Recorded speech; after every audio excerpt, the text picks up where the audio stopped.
আসসালামু আলাইকুম। ভারত এবং পাকিস্তান পরস্পরের সাথে যে যুদ্ধে লিপ্ত হয়েছিল সেটার অবসান হয়েছে। চিরবলি এই দুটি দেশ আমেরিকার মধ্যস্থতায় যুদ্ধবিরতিতে সম্মত হয়েছে এবং বর্তমানে তারা যুদ্ধবিরতি পালন করছে। আপনারা অনেকেই ভারত পাকিস্তানের এই যুদ্ধের খোঁজখবর রেখেছেন, অনেক আশঙ্কা করেছেন, উৎকণ্ঠ চিত্তে ফলাফলটা দেখার অপেক্ষা করেছেন। কারণ এর কারণ হলো যে যখন দুটি দেশ যুদ্ধে লিপ্ত হয় তখন যুদ্ধটা যে শুধু এই দুটি দেশের মধ্যে সীমাবদ্ধ থাকে তা নয়, আশেপাশের যে দেশগুলো রয়েছে সেগুলো প্রভাবিত হয়ে যায়, সেগুলো প্রভাবিত হতে পারে, সেগুলো আক্রান্ত হয়ে যেতে পারে এবং এইটার একটা সুদূর প্রসারী প্রভাব আশেপাশের দেশগুলোতেও পড়ে। তো সেই জায়গাটা থেকে আপনারা আসলে আশঙ্কা করেছেন, উৎকণ্ঠ চিত্তে ফলাফলটা দেখার জন্য অধীর আগ্রহে অপেক্ষা করেছেন এবং আপনারা চেয়েছেন যে যুদ্ধটা যেন খুব দ্রুত বন্ধ হয়ে যায়। তো সেটাই হয়েছে। এখন বর্তমান যে পরিস্থিতি তাতে ভারতের মোদী সরকার, দ্যাট মিনস বিজেপি সরকার, বর্তমানে দেশের অভ্যন্তরে এবং বাইরে খুব গভীরভাবে জবাবদিহির সম্মুখীন হচ্ছে এবং ভারতের এই যে এক ধরনের পরাজয় বলবো, ভারতের যে এই যে কূটনৈতিক পরাজয়, রাজনৈতিক পরাজয় এবং অর্থনৈতিক যে পরাজয় হয়েছে, এটার একটা সুদূর প্রসারী প্রভাব ভারতের অভ্যন্তরে এবং বাইরে পড়ছে। মোদী সরকারকে দেশের অভ্যন্তরে এই যে হঠকারী সিদ্ধান্ত নিয়ে পাকিস্তানকে হঠাৎ করে আক্রমণ করে বসা, এই হঠকারী সিদ্ধান্তের কারণে এখন যেহেতু পরাজয় হয়েছে, এই পরাজয়ের কারণে এখন তাকে জবাবদিহি করতে হচ্ছে। অলরেডি রাহুল গান্ধী বলেছে যে পার্লামেন্টে এই যুদ্ধের পূর্ণাঙ্গ একটা বিবরণ তিনি আসলে রাজনৈতিক দলের প্রধান হিসেবে চান।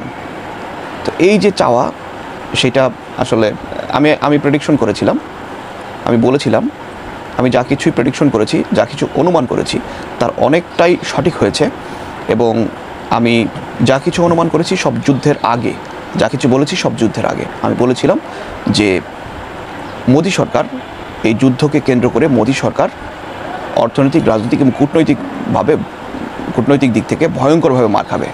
আমার ধারণা সঠিক হয়েছেও তাই। এবং আমি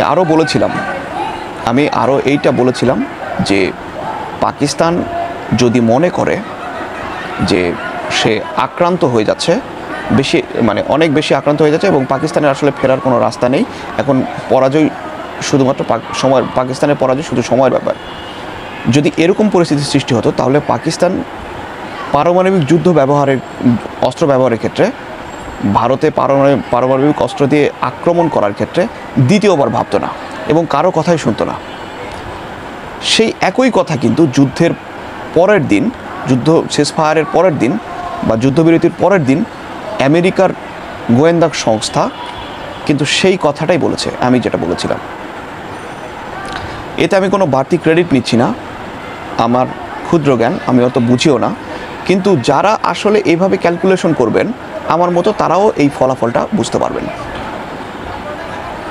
পাকিস্তানের যে যুদ্ধ করার ধরন, তাতে তো আমার মনে হয় না এই যে ভারত শুধু প্রথমে আক্রমণ করেছে বলে তারা প্রতিহত করার জন্য পাল্টা আক্রমণ করেছে, এরকমটা আমার মনে হয় নাই। পাকিস্তানের যুদ্ধ করার ধরন দেখে মনে হয়েছে যে সে আসলে বহুদিনের ক্ষোভ উগরে দিয়েছে, এরকম মনে হয়েছে, ঠিক এরকমটা মনে হয়েছে। এবং মোদী সরকার এখন যে জবাবদিহি করছে, এটা আমি আগে, আমার ভিডিওগুলো দেখবেন, আমি আগেই বলেছিলাম যে মোদী সরকারকে ভারতের জনগণের কাছে, বিচার বিভাগের কাছে, পার্লামেন্টের কাছে ভয়ঙ্করভাবে জবাবদিহি করতে হবে এবং ভারতের এই যে অভ্যন্তরীণ এবং বাহ্যিকভাবে ভারতকে যে একটা লজ্জাস করা একটা পরিস্থিতির মধ্যে বিজেপি সরকার ফেলে দিয়েছে, সেইটার সুদূর প্রসারী একটা প্রভাব এবং সুদূর প্রসারী একটা সুদূর প্রসারী একটা ফলাফল ভারতকে অনেক দিন ভোগ করতে হবে।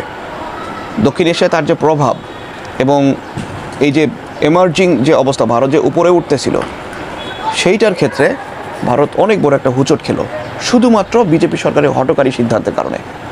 সে পাকিস্তানকে আক্রমণ করে বসলো জাস্ট ভোটের রাজনীতি করার জন্য, পরবর্তীতে ক্ষমতায় যাওয়ার জন্য। পাকিস্তানকে মুরগি বানিয়ে হঠাৎ করে পাকিস্তানকে আক্রমণ করে বসলো, এবং তারা আসলে বুঝে নাই যে পাকিস্তান এভাবে রেসপন্স করবে এবং এভাবে মার খেতে হবে। তাদের মাথায় এই জিনিসটা আসে নাই, কিন্তু আমরা যারা বাইরে থেকে বিষয়টা পর্যবেক্ষণ করছিলাম তারা আসলে বুঝেছিলাম যে কি হতে যাচ্ছে। তো যাই হোক, এখন এই পরিস্থিতিতে মোদী সরকার ভয়ঙ্করভাবে একটা অসুবিধার সম্মুখীন হয়েছে।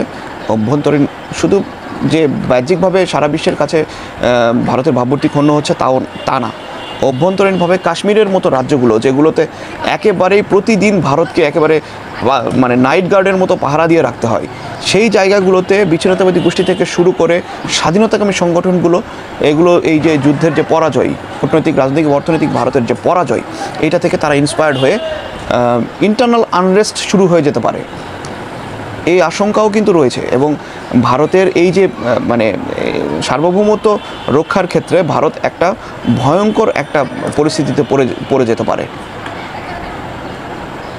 শুধুমাত্র বিজেপি সরকার ভারতের জনগণকে এরকম একটা অসুবিধার মধ্যে ফেলল। ভারতের জনগণ আমাদের প্রতিবেশী, পাকিস্তানের জনগণ আমাদের প্রতিবেশী। তো ভারতের জনগণ তো আসলে কেন বুঝছে না এই বিষয়টা? ভারতের জনগণ কেন বুঝছে না? ভারতের জনগণ তো কোনো দোষ করে নাই। গুটি কয়েক মানুষ যদি হঠকারী সিদ্ধান্তের কারণে পাকিস্তানকে আক্রমণ করে বসে, এতে ভারতের জনগণের কি দোষ?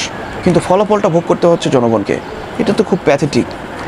তো আমি ভারতকে মানে ভারতের যে অভ্যন্তরীণ যে পরিস্থিতি এবং বাহ্যিক পরিস্থিতি, তাতে ভারত এখন কীভাবে এই বিষয়টাকে ট্যাকেল করবে সেটা এখন দেখার বিষয়।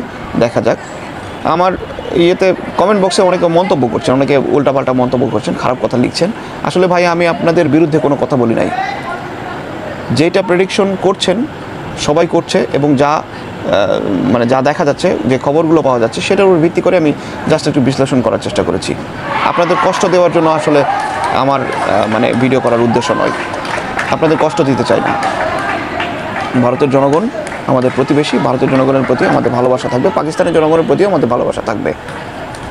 তবে যুদ্ধ কোনো ক্ষেত্রেই কাম্য নয়, কোনো ক্ষেত্রেই যুদ্ধ কাম্য নয়। জাস্ট বিজেপি সরকার একটা হঠকারী সিদ্ধান্তের মাধ্যমে এরকম একটা অসুবিধায় ফেলে দিল। এটাই আমি বলেছিলাম, আমি যা মন্তব্য করেছিলাম সেটা অনেকটা সঠিক হয়েছে। ধন্যবাদ।